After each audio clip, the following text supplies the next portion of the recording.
Hey, and welcome to the Wakeman Podcast. My name is Takunda. You can call me P. Smith, and this is the first episode. See, I believe that we all have a story to tell, so here's mine. See, growing up, I was always the kid who was very emotional among my friends. I would pout, throw toys, and make up all sorts of reasons as to why I should be playing with the best toy instead of my friends. So I would assume this made me less desirable among my friends, and it did not help with the fact that I was fat. I do not know if this is politically correct to say nowadays, but you cannot please everyone, can you? I had this notion of, if ever I wanted anything, I must have it. If ever I make a decision, I must go through with it.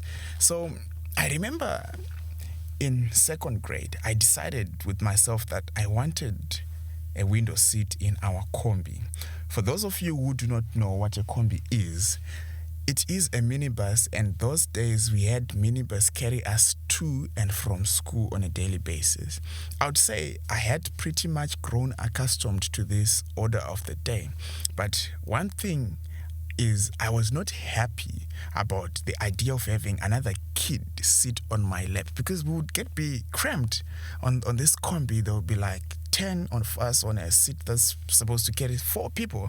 So I was a snob, I know, and I would like to believe that I'm still a snob even to this day. So the driver asked me to get back and sit in the back seat, and then on top of me, they would have to sit another kid, and I was not having this. I said no.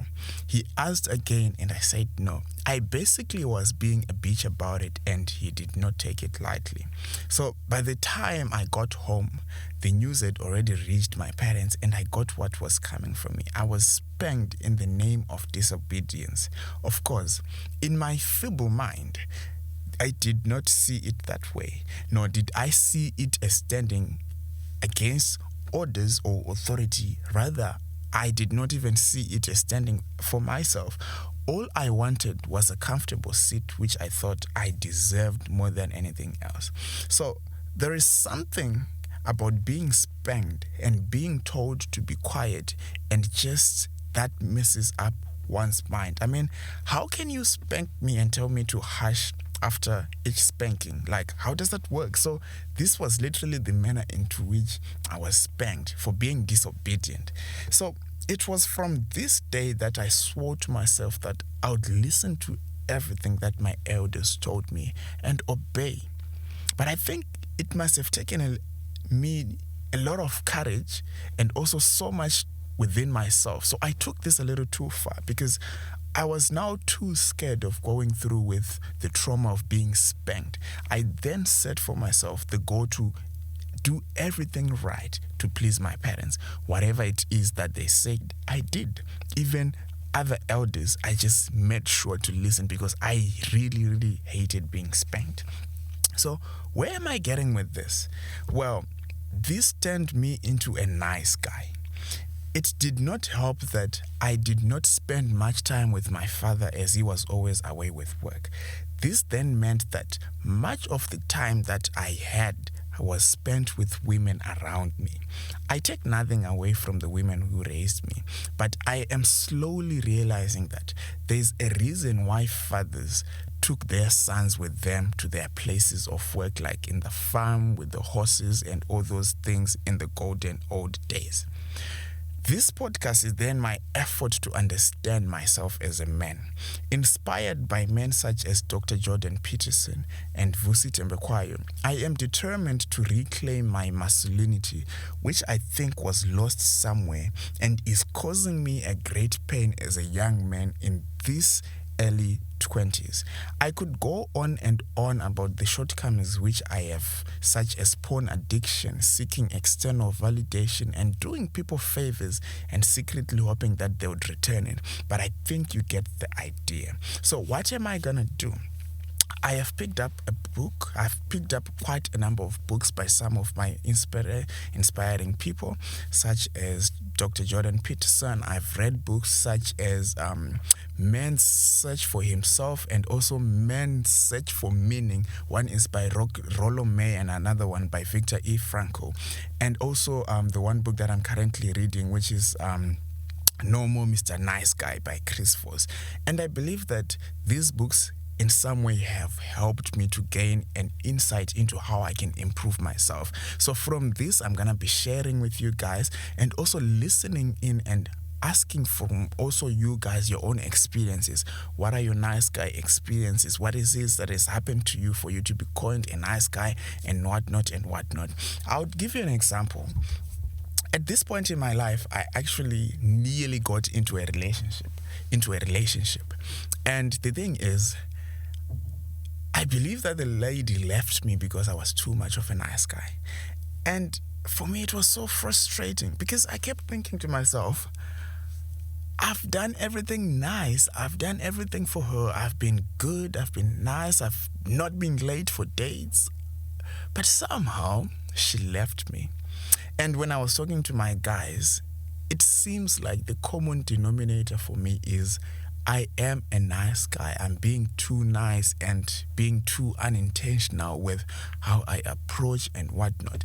And for me, I've realized that this is also the same within my business. I've noticed that as a nice guy or as a people pleaser, I do so much to try and please people. I do so much to try and please other people. Not to say people pleasing is bad, but also to come and be putting it into perspective that sometimes you gotta stand and put yourself first. You gotta be that confident person who puts yourself first, because it really doesn't make any sense for you to break your leg for something which is not gonna pay you off. So what am I getting to with this? I've realized that so many opportunities have passed me by because I'm too much of a nice guy. So many people have used me. So many people have taken advantage of me because I'm too much of a nice guy. Take, for example, being a photographer. In my negotiations, I've noticed that people who ask me for my quotations, and in asking for my quotations, they think because I am still beginning, they can take advantage of the fact that I might not have that much knowledge within the business, but yet I allow them. Had I approached this conversation with confidence and a straight posture and a voice of command, I feel like the conversation would have gone in a different manner. Where am I getting with this? I've realized that being a nice guy is not affecting me just in my personal relationships, but it also affects me even in business and other interactions of my life. And I am now at a point where I'm saying, within myself, I need to improve. And I feel like I am not alone in this journey. I feel like there's a lot of young men out there, men in their early 20s, just like myself, who are asking themselves, who am I? What does it mean for me to be a man? What is it going to take for me to be recognized as the man that I ought to be? Not that it matters for you to get external validation, but from the fact that even within yourself, you have to be validating yourself. Because when I was reading Chris Voss' book, he points out to factors such as the fact that a majority of us as young men, we did not grow up aspiring to our fathers. So many of us have this notion to say, I do not want to be like my father. Rather, there's so much that is said against my dad. There is so much negativity from my dad. I don't really see him as a role model. And I feel like this did not just happen to me. It also happened to so many of us as young men. And something needs to be changed about that, because I feel like we've gotten it wrong in our approach towards masculinity. We've gotten it wrong in our approach towards how we are raised as young men from this generation and the ones that have come before us. And also now, very soon, we have the responsibility to the generation that is coming after ours. So when I look at myself, I I look at it as I now have a responsibility to myself and to the world that I owe to my children, to the generations that are gonna come after I'm dead and gone. And the best way that I can do this is to be the best man that I can be. How do I do that? I have to now sink in with my true nature, because there's a difference between nature and nurture, and I have been nurtured to be the man who wants to be good to society, the man who wants to people please, the man who's not afraid to ruffle some feathers, the kind of man who says yes to everything but too scared to say no because I am afraid of confrontation. So nature in me says you should confront people when they do you wrong. I remember when I was reading a particular article by Dr. Jordan Peterson where he quotes and says, a majority of relationships are failing as a result of people not having fights. What do I mean? He basically says the one conversation that we were supposed to have as a fight, the one conversation that we were supposed to have as an argument did not happen. And as time goes, this builds up, and all these emotions, because they were not discussed, I think there's something about 90 minutes every week where you should have a conversation about about yourself and your spouse, which you guys don't like. So basically, this is what we have become as young men, where we really don't confront the people who wrong us. We really don't confront the issues that we face, and because of that, we are turning against ourselves. We are turning against our nature. And listen, man, this is gonna be something that people might not agree with, but growing up, I thought I was a feminist. I grew up telling people that I'm a feminist, but the more that I look at it, the more that I think and believe that feminism was one of these agendas to destroy the modern man. Now, we all have different ideologies and beliefs on feminism. So if you're a feminist, come through and defend your point. But I just want to say, a lot that has happened over the years. I mean, we have our forefathers going to war so they don't have time to spend with us. Nowadays, our fathers are spending much of their time at work, so we don't have time to spend with them. So all of the child rearing is remaining with our mothers, and sometimes our mothers don't really know how best to speak about our fathers because all they see is the absence. All they see is the dad who's not there. I feel like all of this has built up to now create a man such as myself who is lost, who is confused, who in so many ways is looking to himself and thinking, but who am I? What am I doing here? And what does it mean to be a man? And, I would like to say I know what the answers to all of this is, but I don't. And I wish I understood. I wish I knew. So this podcast is gonna be my effort to find and rediscover myself as a man.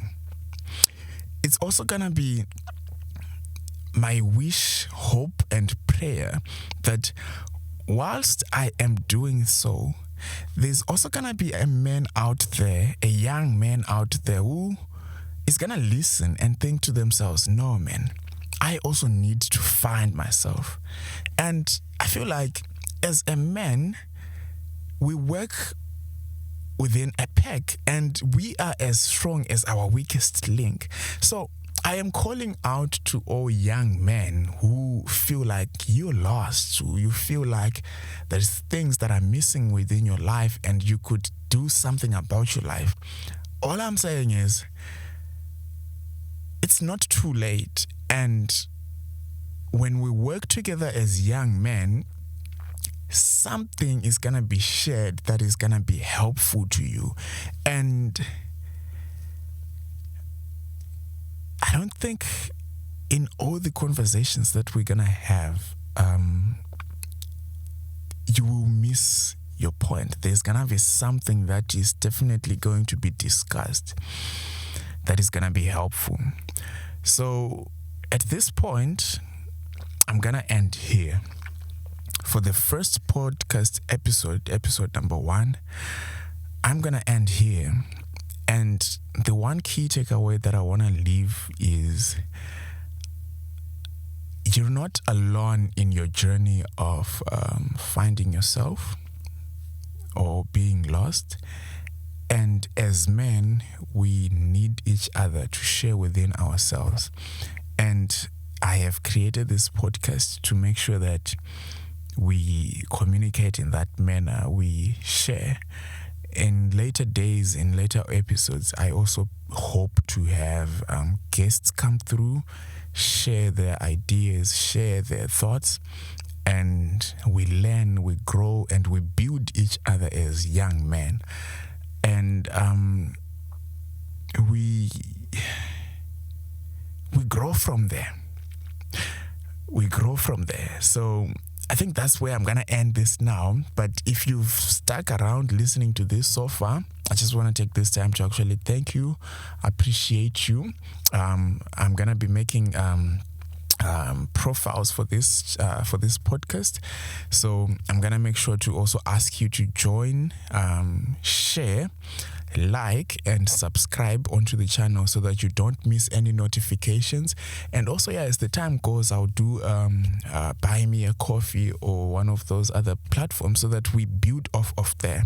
So this podcast is gonna help somebody out there. Also, it's gonna help myself. It's also gonna help myself. So I'm mumbling right now. So let me end this here by saying thank you so much for listening. Make sure to share, like, and subscribe. This was the first episode of the Weak Men Podcast, a podcast that is focused on sharing men's stories so that we build into the men that we are, discussing issues such as growth, masculinity, and self-belief. So with that said, I just want to say thank you so much for listening to the podcast. My name is Takunda, but you can call me P. Smith.